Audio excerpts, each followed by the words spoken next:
China has always had a very firm control over silver. Well, now what's happened is that China, first of all, has withdrawn from supplying the West. That's the first thing. And the second thing is that from January the 1st, the export of silver is banned from China.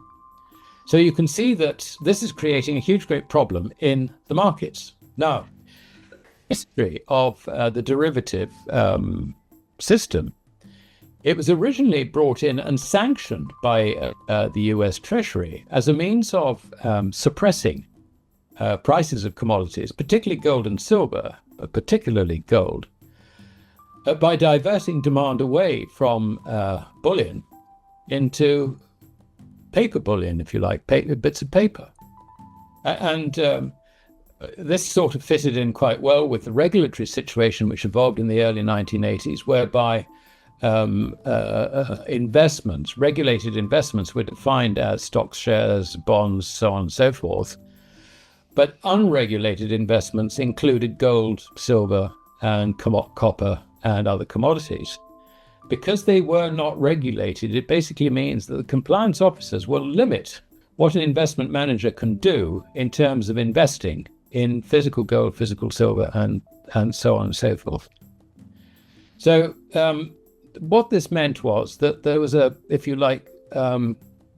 control on the price, particularly of gold and also silver and copper and oil and things like that, by the expansion of these derivatives, soaking up demand for them without people actually bothering to get the underlying metal.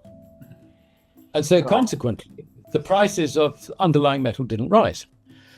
What we are seeing in the silver market now, however, is the complete loss of liquidity. There is massive dealing going on in silver derivatives.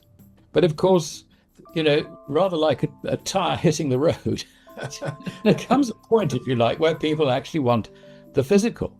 And that is beginning to happen. Consequently, in London, there's nothing to deliver, even though they've been dealing in huge quantities.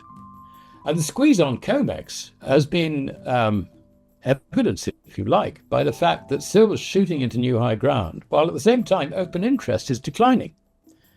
What the decline in open interest tells us is that the speculators are not buying it. They're not going for it at all. The price is rising not because of speculation or investors, if you like, buying it. It is rising because the system itself is close to default. There is also a shortage in Shanghai. And I'm looking at the combined stocks of the Shanghai Gold Exchange and also the Shanghai Futures Exchange. That's fallen to around about 570 tons, which is seen as close to crisis level. 600 being, you don't want to see stocks less than 600. We're about 570. There's a little bit creeping back in. I saw overnight there's about 14 tons came in or was recorded as having come into the underlying bullion stocks. But it's still a very, very difficult situation. Now, the point about this is that the use of of derivatives to soak up demand for commodities, that story's now come to an end. And it's beginning to go into reverse. Now, just imagine you have got a large number of bullion banks, hedge funds, and all the rest of it who have positions one way or the other in derivatives. And these are now questioned as to their value. As that unwinds, then the demand is going to go into the physical. So you can see that as that contract on COMEX and also forwards in London begin to collapse, and it looks like that we're in the early days of that, then this in itself, purely in terms of substitution, is going to push up the silver price very, very substantially from here. So this is the importance of what we're seeing in silver. Now, if it's true in silver, it's not far behind being true in gold. Because again, if you look at open interest on COMEX, that's collapsed, while gold has been trading at close to the highest levels ever. This is an extraordinary situation.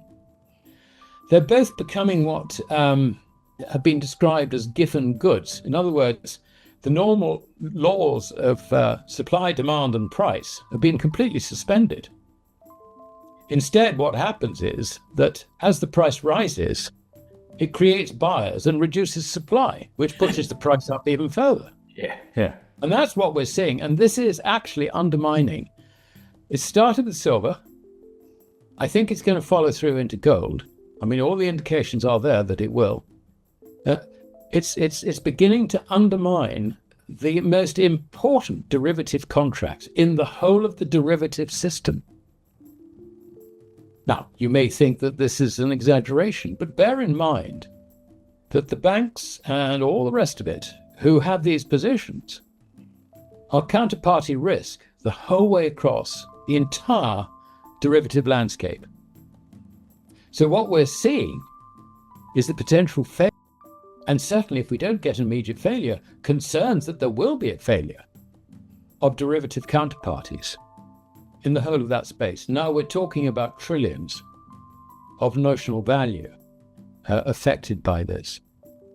So this is another aspect, if you like, of things that just seem to be going wrong at exactly the wrong moment, if you like. So that's the importance, really, of what silver is telling us, I think. I don't think it's a load of hogwash. I mean, the story, as you rightly say, was that I think something like 50 million ounces was sucked into London when we had the failure on October the 10th. Basically, that contract was effectively suspended. We're not talking about a regulated market, but there were no dealings. It just sort of seized up for about an hour and a half on October the 10th.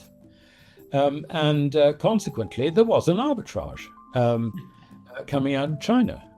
But now that China is not only forbidding the export of gold, it is now forbidding the export of silver, or at least will be doing so from January the 1st. So this is, and I think, I don't think it's necessarily, China just saying, we're stopping to supply silver and all the rest of it. This is actually fitting in with their rare earths thing and critical minerals. And, so I think it's part of that wider policy. Yeah. I mean, the trouble is that also silver has become, or it is becoming, I don't know quite where we are, it's been recommended to the government that silver should be a critical mineral for the United States as well. So it's difficult to see that the United States, I would assume they've got some stocks. They won't tell us, of course. If they've got some stocks, I think that they'll probably tend to hold on to them. And this is the point about a Giffen good. Holders, rather than benefiting from a rising price, sort of take the view, oh my God, there's a shortage of this stuff. We better hold on to ours because we'll never get it back. So this is the problem, I think, that the market faces. I'm not against derivatives at all, but they have their place. But the idea of using them by governments to try and manage commodity prices, I think, is a great mistake. And now we have got 54 years of distortion here to unwind. And I am certain in my own mind that the consequences of this will be spectacular.